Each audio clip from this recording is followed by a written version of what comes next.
अब टाइम आ गया है खिलाड़ियों के माला माल होने का, वो भी पीएसएल के अंदर, क्योंकि ऐसी अनाउंसमेंट कर दी गई हैं कि जिसे सुनकर आप भी हैरान हो जाएंगे कि इतना पैसा भी होता है क्या। जी हां, पीएसएल ने 4 बेस प्राइसेस अनाउंस की हैं। सबसे पहली बेस प्राइस ही 60 लाख से शुरू होगी, यानी कि आपने कम से कम भी कोई प्लेयर 60 लाख रुपए का खरीदना होगा, यानी कि यहां से तो शुरुआत होने वाली है। अभी आपको बताते हैं कि आगे आगे होता है क्या। जबकि दूसरी जो बेस प्राइस है वो रखी गई है 1.1 करोड़। फिर उसके बाद जंप मार देते हैं 2 करोड़ के ऊपर, और फिर आती है 2.2 करोड़ के ऊपर तीसरी बेस प्राइस, और फिर आ जाती है जी 4.2, यानी कि आपने प्लैटिनम देखा था, डायमंड देखा था, गोल्ड देखा था, सिल्वर देखा था।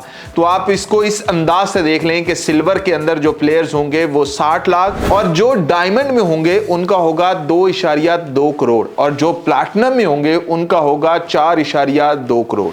अब यहां मजे की चीज एक और भी है कि अभी जब बोली लगेगी तो कितनी बढ़ाई जाएगी, क्या किया जाएगा। तो सबसे पहले हम डिस्कस करेंगे प्लैटिनम कैटेगरी को। प्लैटिनम कैटेगरी की जो बेस प्राइस है वो 4.2 करोड़ है। तो वहां से बोली की एक शुरुआत होनी है। जो भी बोली लगाएगा उसे हर दफा जो बोली है वो सीधी 15 लाख रुपए की बढ़ानी होगी, यानी कि ये नहीं है कि 4.2 करोड़ 1 लाख या इस तरह से कुछ करते जाएंगे। भाई नहीं, हर बार आपको 15 करोड़ रुपए बढ़ाने।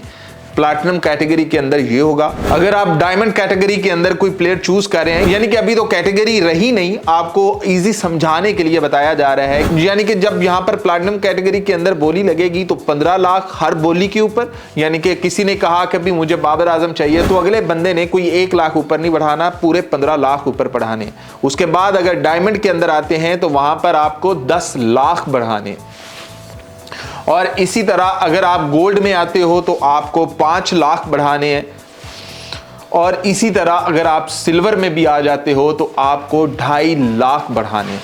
तो भैया चांदी होने वाली है प्लेयर्स की, और जिस प्लेयर के ऊपर बोली लगना स्टार्ट होगी, मतलब 2 टीमों ने सर जोड़ लिए कि ये हमें चाहिए, ये हमें चाहिए, ये हमें चाहिए, तो फिर चेक करिएगा कि वो बंदा कहां का कहां चला जाता है। पहले जो प्राइस थी वो 45 करोड़ थी, यानी कि हर टीम को, हर फ्रेंचाइज को कहा गया था कि 45 करोड़ के अंदर अंदर आप प्लेयर खरीद सकते हैं, लेकिन अब उसे 50 करोड़ 50 लाख के अंदर कर दिया गया है कि जो आपने डायरेक्ट साइनिंग भी करनी है तो उसके पैसे भी आप इतने शामिल कर सकते हैं, यानी कि 50 करोड़ 50 लाख रुपया। तो हर फ्रेंचाइज के पास इतना होगा। 8 फ्रेंचाइज हैं, तो हिसाब के आप बड़े पक्के हैं कि आपको पता चल जाएगा कि कितने करोड़ रुपया बन रहा है। 4 अरब तो नहीं कहीं बन रहा, कितना पैसा बन रहा है। तो जब इतना पैसा खिलाड़ियों को खरीदने पे लगेगा तो खिलाड़ी तो माला माल होंगे ही ना। तो अब जो पहले 10 साल खेलते रहे हैं पीएसएल, जिन्होंने पीएसएल से रिटायरमेंट ले ली, वो भी अब हाथ मल रहे होंगे कि काश एक बोली हमारी भी लगती तो देखते हम कितना ऊंचा उड़ते।